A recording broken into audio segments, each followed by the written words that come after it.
Right, well, good morning. Advent of Code, day 13, transparent origami. And I'm up at 5 AM again for this one. Wow, that sounds complicated. So we're folding up transparent paper and seeing where all the dots line up. Okay, so we're mirroring the hashes across the fold line. So actually that doesn't sound that complicated. Let's see. You reach another volcanically active part of the cave. It would be nice if you could do some kind of thermal imaging so you could tell ahead of time which caves are too hot to safely enter. Fortunately, the submarine seems to be equipped with a thermal camera. When you activate it, you are greeted with, "Congratulations on your purchase. To activate this infrared thermal imaging camera system, please enter the code found on page 1 of the manual." Apparently, the elves have never used this feature. To your surprise, you manage to find the manual. As you go to open it, page 1 falls out. It's a large sheet of transparent paper. The transparent paper is marked with random dots and includes instructions on how to fold it up, your puzzle input. Okay, so we're given the coordinates of the dots. And some text telling us where to fold. Okay, so those appear to be always axis-aligned folds. That saves time. 0, 0 is top left. Okay, the first section is a list of dots on the transparent paper. 0, 0 represents the top left coordinate. The first value, x, increases to the right. The second value, y, increases downward. So the coordinate 3, 0 is to the right of 0, 0. And the coordinate 0, 7 is below 0, 0. Okay, that makes sense. The coordinates in this example form the following pattern, where hash is a dot on the paper and dot is an empty unmarked position. Shouldn't dot be a dot? Then there is a list of fold instructions. Each instruction indicates a line on the transparent paper and wants you to fold the paper up for horizontal y equals lines or left for vertical x equals lines. So we're always folding towards the origin. In this example, the first fold instruction is fold along y equals 7, which designates the line formed by all of the positions where y is 7.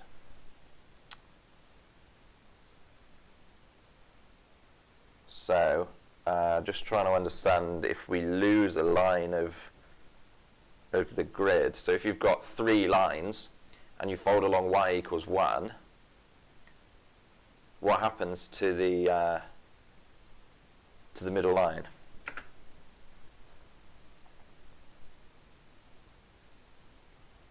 Dots will never appear exactly on a fold line. Because this is a horizontal line, fold the bottom half up. Some of the dots might end up overlapping after the fold is complete, but dots will never appear exactly on a fold line. The result of doing this fold looks like this.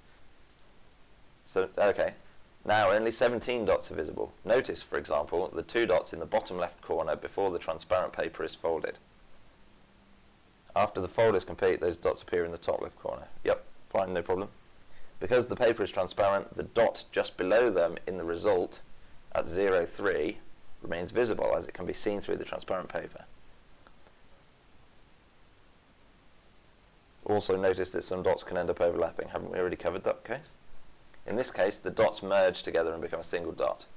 The second fold instruction is fold along x equals 5, which indicates this line. Because this is a vertical line, fold left. The instruction is made a square.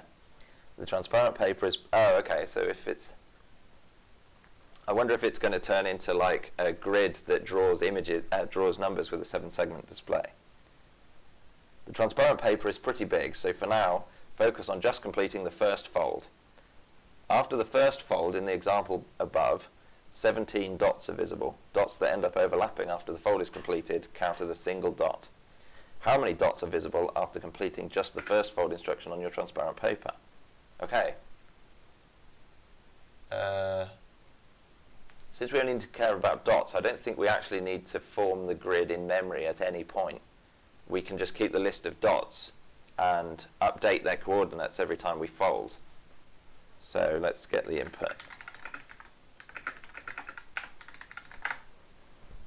And once that starts going, just a small amount of silent contemplation. Okay, so the coordinates are quite big. So it looks like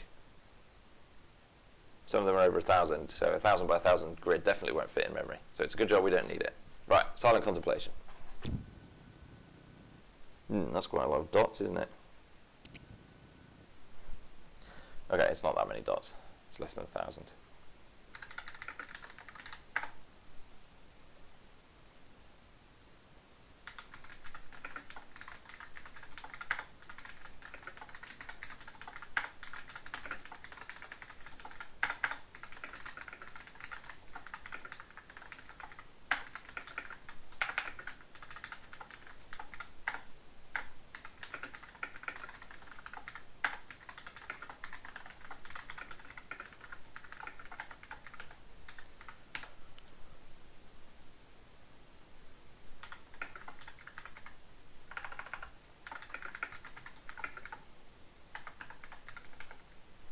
well, we only want the first fold for now, so maybe we'll just break if it's that. No, well, let's see.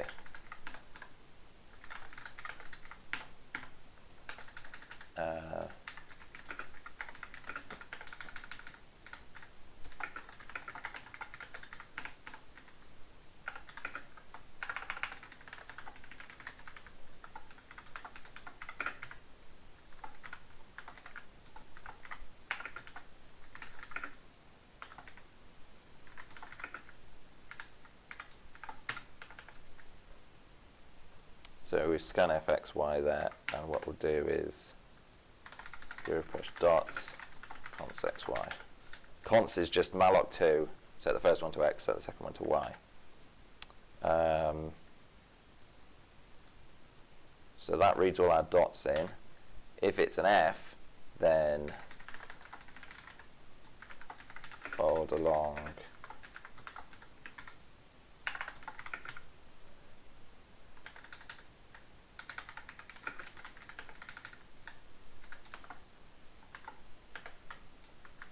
axis equals n.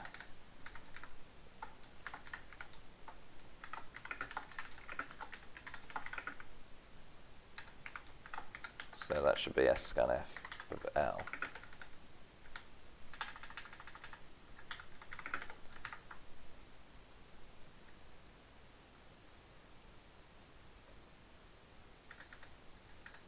And there's a blank line in between, so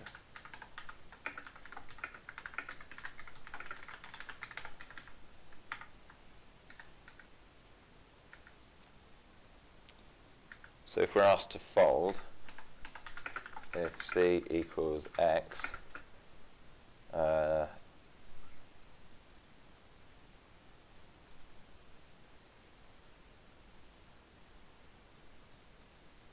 if we're folding across x equals something, then it's the y-axis that gets mirrored. So we'll fold coordinate 1 across n.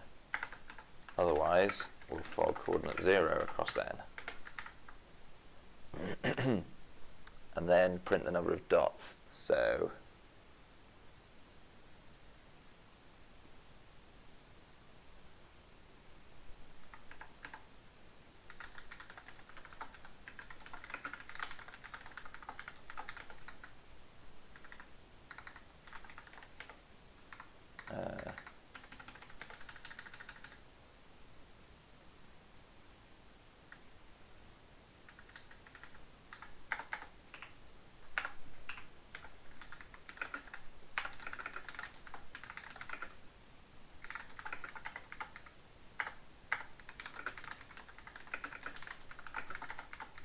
So what we want to do is make a hash table.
So if we don't already have it, then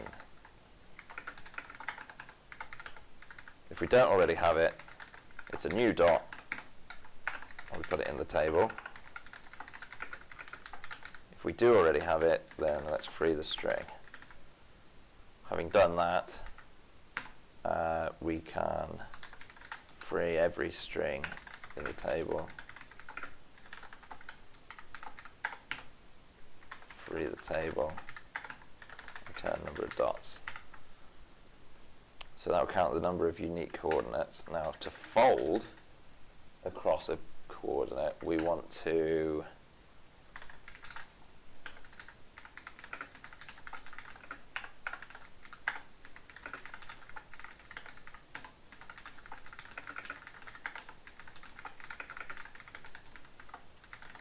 the reason I have to do it like that is because the language doesn't actually support closures.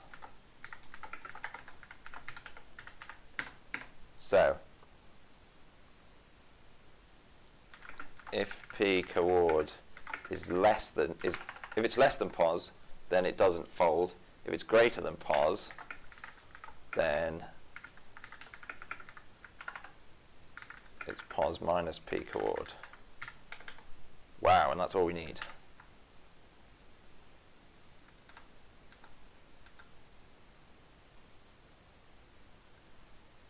Let's run it, see what happens. That seems simpler than I expected.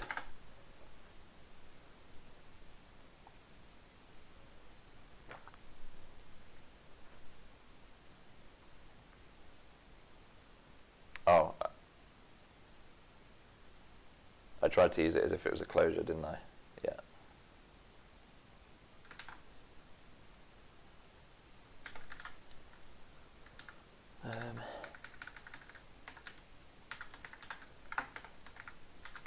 Ugh.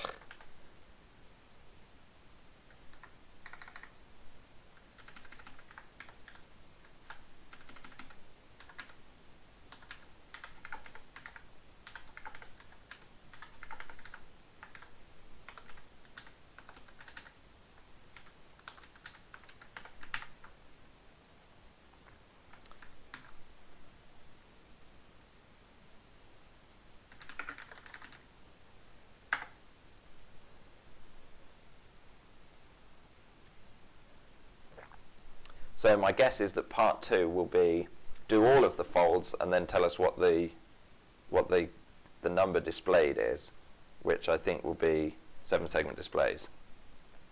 So having done all the folds, we'll just have to print the grid out, I think. So then at that point we may have to form the grid, but hopefully it won't be so big. Unrecognized identifier C.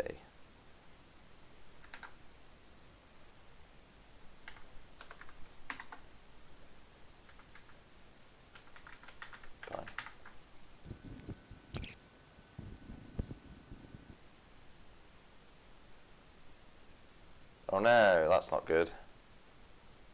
Why has that happened?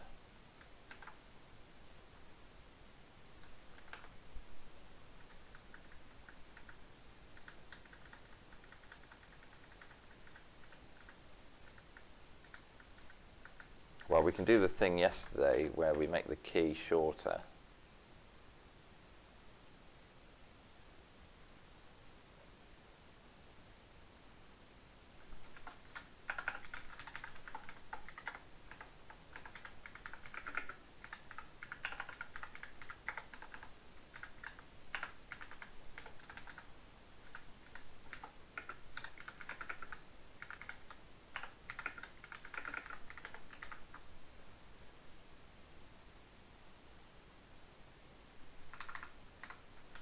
+1. Otherwise they'll terminate the string.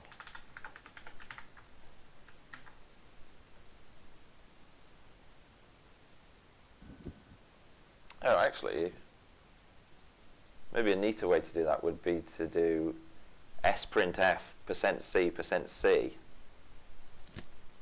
and then just pass the two numbers in with +1.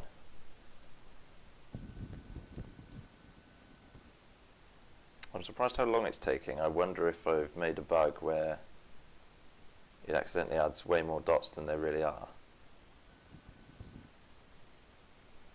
That's not the right answer. Well, let's look at the sample input then.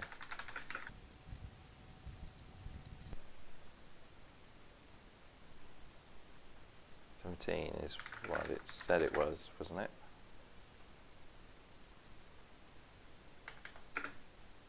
Oops.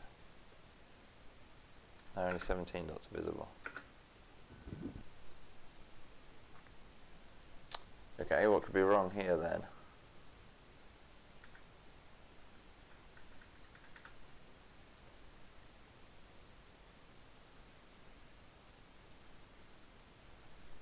make this greater than or equal. It said there will never be any dots on the fold line, but I'm curious if it gives the same answer. Oh. It should be p coord minus pos, not pos minus p coord.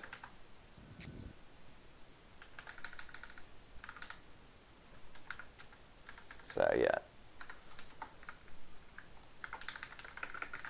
Because if p coord is greater than pos, then we want to subtract pos from it. Also, I confuse myself with the coordinate stuff. If we're folding across x equals 3, then it is the x coordinate that changes. Right?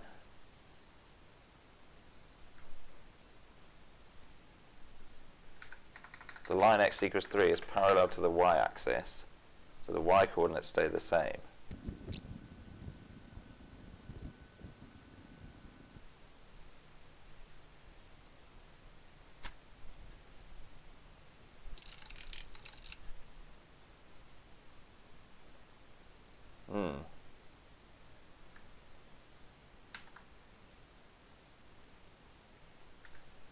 Fold along the line x equals 3. X coordinates go across, so x equals 3 looks like this. So x equals 5 is 2 steps away from 3, so it goes to 1. Oh, hang on. So it wants to be p coord minus pos minus 1. So let's just think about that. If x is 3, and we're folding position 5, then it goes 5, 4, 3, 2, 1. So 5 minus 3 is 2 minus 1.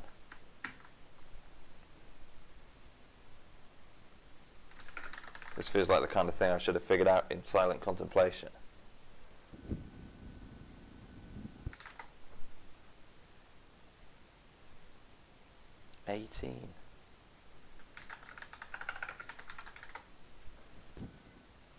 After the first fold in the example, only 17 dots are visible.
Okay, so we're following along y equals 7. Let's see if we can identify 2 dots that will overlap after the fold. So, to fold along y equals 7,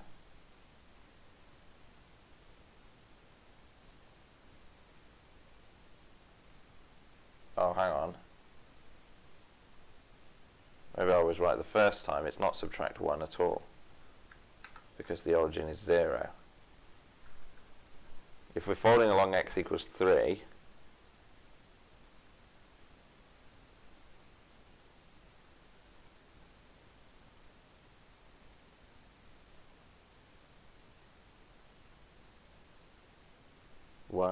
2, 3, 4, 5.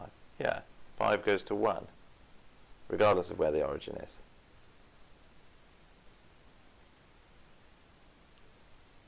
But 5 minus 3 is only 2, so we subtract another 1. Yeah, okay, I do think that's right, actually.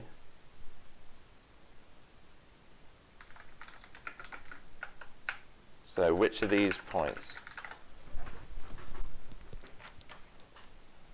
Fold along y equals 7, so you subtract 8. No, you don't.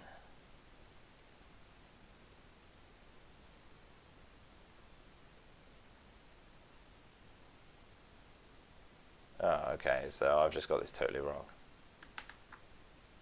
Wow. This isn't very good, is it? We need the distance to the left of pos to be the same as the distance to the right of pos was. So equals pos minus p coord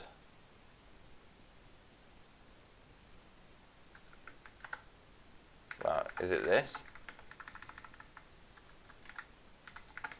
That doesn't seem to make any sense because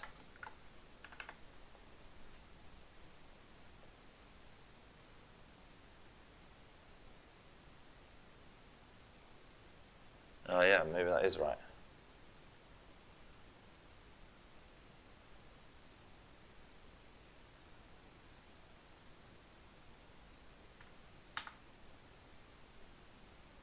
That's 2 pos minus p coord.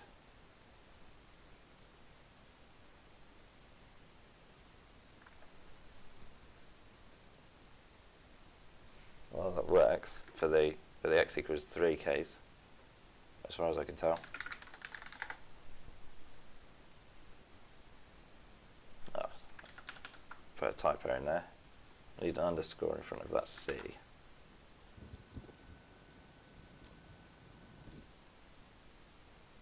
Okay, good. That gets 17 again.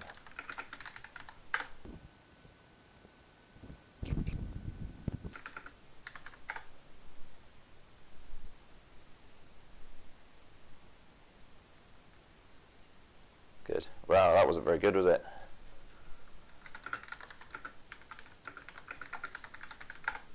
Got there in the end. Are we expecting part 2 to be the 7-segment display thing? 8 capital letters, okay, close. Right. Might check in some silent contemplation. Back in a second. Well, obviously we want to do all the folds, but then what's the best way to output the resulting grid? Maybe instead of count dots, we make that function output the resulting grid, and we just use the hash table to look them up. So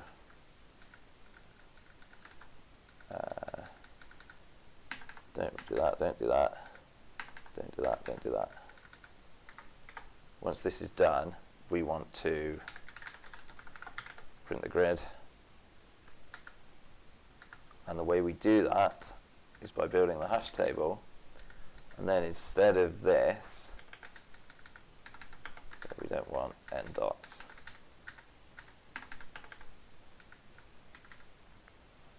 well, let's have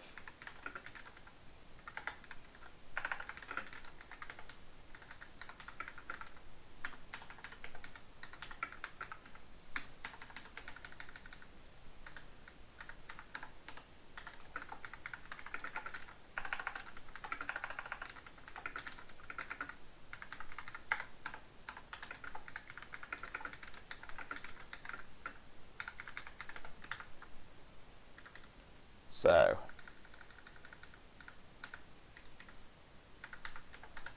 having done that,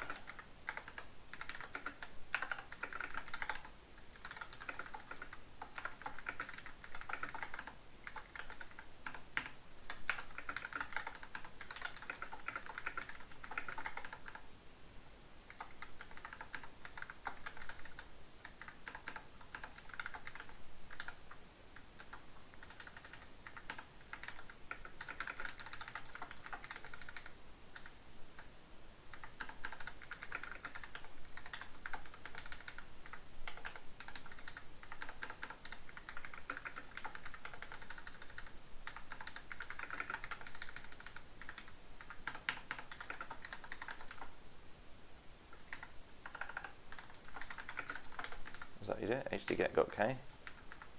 Then we'll put a hash, otherwise we'll put a dot, and we'll put a new line here. And I think we might output this to a file, so actually putchar isn't very good because it has to write the block to disk for every single character, so we'll add the stupidest kind of buffering to stand it out,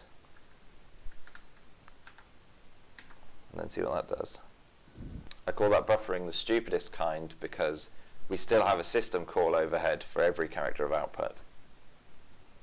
The better version is to use buff.io, but slightly more annoying.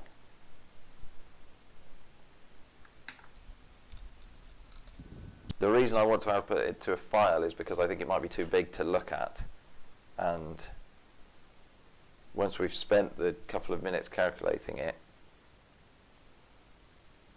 I want to be able to try to look at it in the text editor or something. Dump grid is unrecognized. Ugh.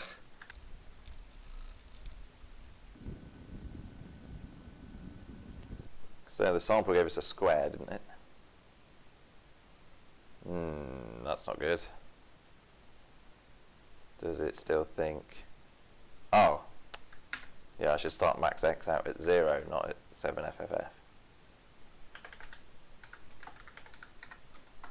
And also actually, while we're here, these should be initialized in here, so that if you call dump grid again, they reset. And also we can...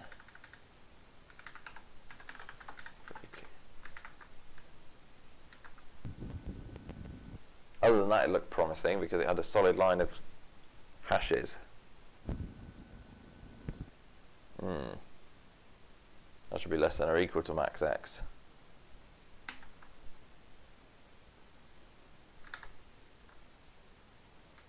Ugh.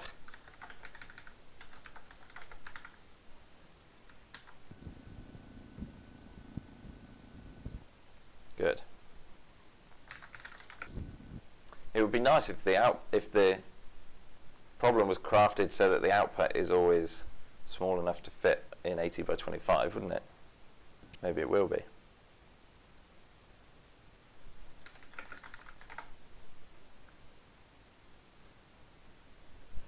Oh, it is. EA HKRECP. I should have put blank spaces instead of dots.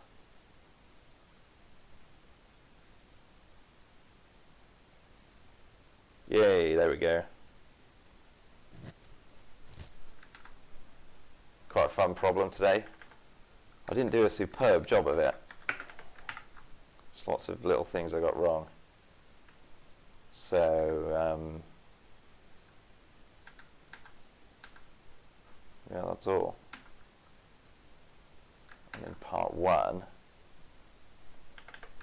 we can get rid of this unnecessary output. Other than that, I think that's all. Thanks for watching. Goodbye.